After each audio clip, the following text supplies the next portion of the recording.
Movie की शुरुआत में हम पैरन फैमिली को देखते हैं जो कि एक नए घर में शिफ्ट होते हैं, जिसमें रॉजर, उसकी वाइफ कैरोलिन और उनकी 5 बेटियां होती हैं। अब ये सभी उस घर के अंदर चले जाते हैं, पर उनकी पेट डॉग घर के अंदर नहीं जाती। रॉजर उसे फोर्स करता है, पर फिर भी वो घर के अंदर नहीं जाती, जैसे कि वो किसी चीज से डर रही हो। अब कैरोलिन की सबसे छोटी बेटी अप्रैल को घर के बाहर एक म्यूजिक बॉक्स मिलता है, जिसके बाद रात में सभी लड़कियां हाइड एंड सीक खेल रही होती हैं। तभी उनसे गलती से एक पाइन वुड टूट जाता है और जब रॉजर उसे चेक करता है तो उस वुड के पीछे एक स्टोर रूम होता है। अब रॉजर और कैरोलिन देखते हैं कि उनकी डॉग घर के बाहर बहुत ज्यादा भौंक रही थी, पर वो उस पर ज्यादा ध्यान नहीं देते। अब नेक्स्ट मॉर्निंग कैरोलिन देखती है कि उसकी बॉडी पर चोट के निशान है और वो ये भी गौर करती है कि उसके घर की सारी घड़ी 3:07 पर रुकी होती हैं। जिसके बाद इन्हें इनके घर के बाहर इनकी डॉग की डेड बॉडी मिलती है, जिसे देखकर ये सभी काफी शॉक हो जाते हैं। अब उसी रात इनकी घर की सारी घड़ियां फिर से 3:07 पर रुक जाती हैं। जिसके बाद क्रिस्टीन जब अपने बेड पर सो रही होती है, तभी कोई उसका पैर खींचता है और उसे काफी बुरी स्मेल भी आती है। अब नेक्स्ट मॉर्निंग कैरोलिन देखती है कि उसकी बॉडी पर और भी चोटों के निशान हैं।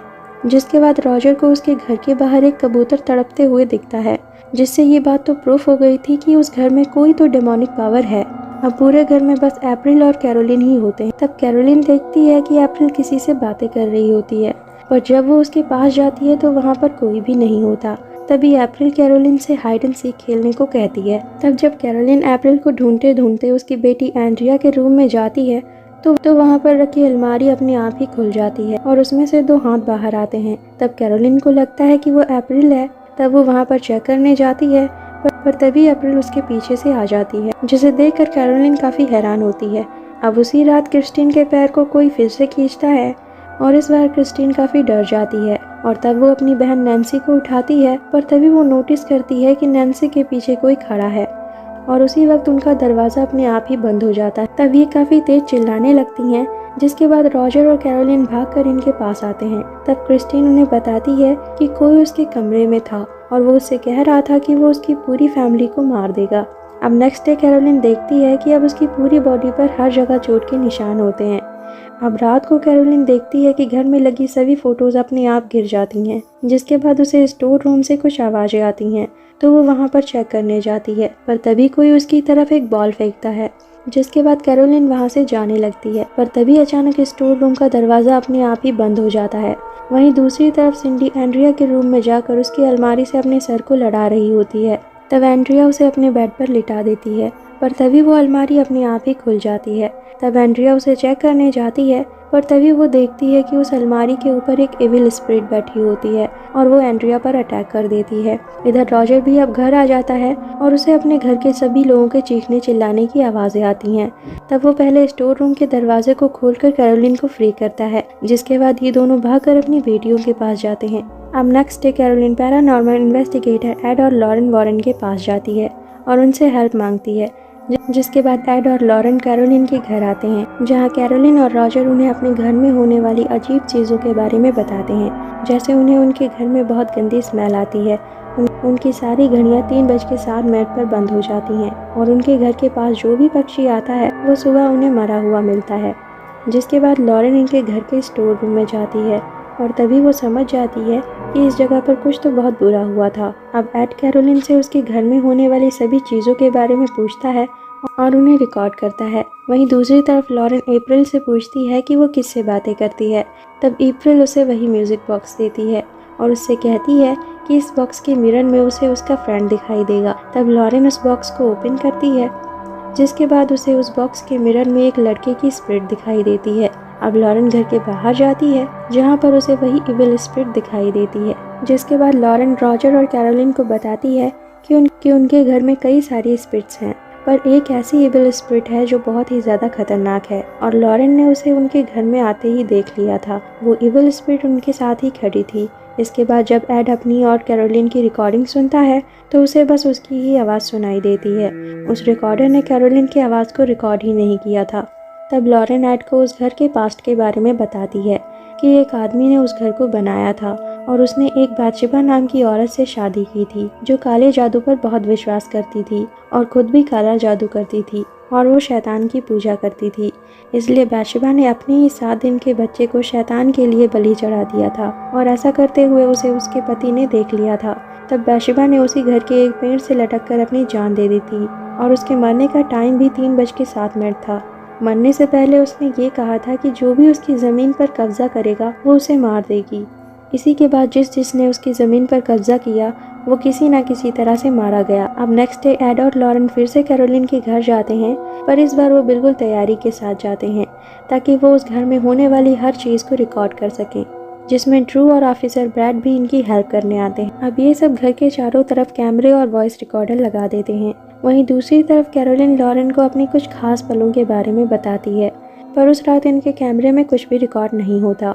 अब नेक्स्ट डे जब लॉरेन बाहर कपड़े सुखा रही होती है, तभी अचानक वो एविल स्पिरिट यानी बातशेबा उसके ठीक सामने आ जाती है और फिर वो उठ के कैरोलिन के कमरे में चली जाती है। और इससे पहले कि लॉरेन कैरोलिन के पास पहुंच पाती, बातशेबा कैरोलिन को पजेस कर लेती है, जिसके बाद सब कुछ बुरा होना शुरू हो जाता है। ऑफिसर ब्रैड को एक औरत की स्पिरिट दिखाई देती है जो उसे डराती है। फिर नैन्सी नींद में चलते हुए एंड्रिया के कमरे में चली जाती है और उसके अंदर जाते ही दरवाज़ा बंद हो जाता है। तब रॉजर और एड दरवाजे को तोड़कर नैन्सी को ढूंढने जाते हैं, पर नैन्सी इन्हें पूरे कमरे में कहीं नहीं मिलती। तब एड उसे यूवी लाइट से ढूंढता है। तब नैन्सी उसे उस कमरे के अंदर एक छोटी सी जगह में मिलती है। तभी अप्रैल लॉरेन को बताती है कि जब उसका फ्रेंड डरा हुआ होता है तब वो उसी जगह पर जाकर छुपता है। तब लॉरेन उस जगह को चेक करने जाती है जहाँ पर उसे बहुत सारे टॉयज़ मिलते हैं और उसे उस म्यूज़िक बॉक्स की जगह भी मिलती है और उसे वहाँ पर वो रस्सी भी मिलती है जिससे बातशेबा ने लटक कर अपनी जान दी थी। तभी अचानक लॉरेन वहाँ से गिरकर स्टोर रूम में आ जाती है, जहाँ पर उसे एक औरत की स्पिरिट दिखाई देती है जो लॉरेन से कहती है कि उसने उसे ये करने पर मजबूर किया था। जिसके बाद वो स्पिरिट वहाँ से गायब हो जाती है और तभी वहाँ पर बातशेबा आ जाती है और लॉरेन को डराने लगती है। तब लॉरेन वहाँ से भागकर बाहर आ जाती है और सभी को बताती है कि बातशेबा बस औरतों को ही पजेस करती है और उन्हें उनके ही बच्चों को मारने पर मजबूर करती है और वो इस टाइम कैरोलिन के पीछे पड़ी है। तभी उस घर के सभी क्रॉस नीचे गिर जाते हैं और कोई नैन्सी के बालों को पकड़कर उसे खींचने लगता है, पर ये लोग किसी तरह से उसे बचा लेते हैं। जिसके बाद ये लोग उस घर को छोड़ने का डिसाइड करते हैं। अब उसी रात कैरोलिन अप्रैल और क्रिस्टिन को लेकर कहीं जा रही होती है। अब जब रॉजर घर पर आता है तब उसकी बेटियां उसे बताती हैं कि कैरोलिन किसी को बिना बताए अप्रैल और क्रिस्टिन को लेकर कहीं चली गई है। तब रॉजर एड और लॉरेन को कॉल करके इसके बारे में बताता है। तब लॉरेन समझ जाती है कि बातशेबा ने कैरोलिन को पजेस कर लिया है और वो उसे वापस उसी घर में ले गई है ताकि वो उसके ही हाथों उसके बच्चों की जान ले सके। तब ये सभी जल्दी से उसी घर में जाते हैं जहाँ वो देखते हैं कि कैरोलिन क्रिस्टिन को मारने की कोशिश कर रही होती है। तब ये कैरोलिन को पकड़ लेते हैं और क्रिस्टिन को बाहर कार में बैठा देते हैं। अप्रैल ये सब देखकर बहुत ज़्यादा डर जाती है और कहीं पर जाकर छुप जाती है। अब जब ये सभी कैरोलिन को घर से बाहर ले जाने की कोशिश करते हैं तब बातशेबा उसे बाहर नहीं जाने देती और उसे स्टोर रूम में ले जाती है। अब बातशेबा पूरी तरह से कैरोलिन पर हावी हो चुकी थी, जिसके बाद वो सब पर अटैक कर देती है। वहीं दूसरी तरफ ड्रू भी अप्रैल को ढूंढने जाता है और इधर ये सभी कैरोलिन को बांध देते हैं और एड उस पर एक्सोर्सिज्म करना शुरू करता है।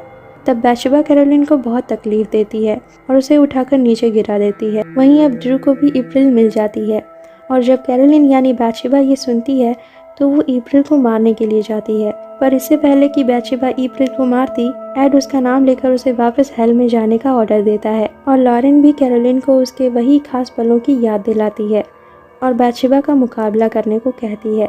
तब कैरोलिन अपने बच्चों को याद करती है और बातशेबा को खुद पर हावी नहीं होने देती, जिससे बातशेबा को उसे छोड़ना पड़ता है और वो वापस हेल चली जाती है और कैरोलिन अब पूरी तरह से ठीक हो जाती है। जिसके बाद ये एड और लॉरेन को उनकी हेल्प करने के लिए थैंक्स बोलते हैं और उस घर को हमेशा के लिए छोड़ देते हैं और यहीं पर ये मूवी एंड हो जाती है। गाइस, मैं इस मूवी के सेकंड पार्ट को जल्दी कवर करूँगी। तब तक के लिए अगर आपको मूवी एक्सप्लेनेशन पसंद आई हो तो like and share it and don't forget to subscribe my channel and thanks for watching.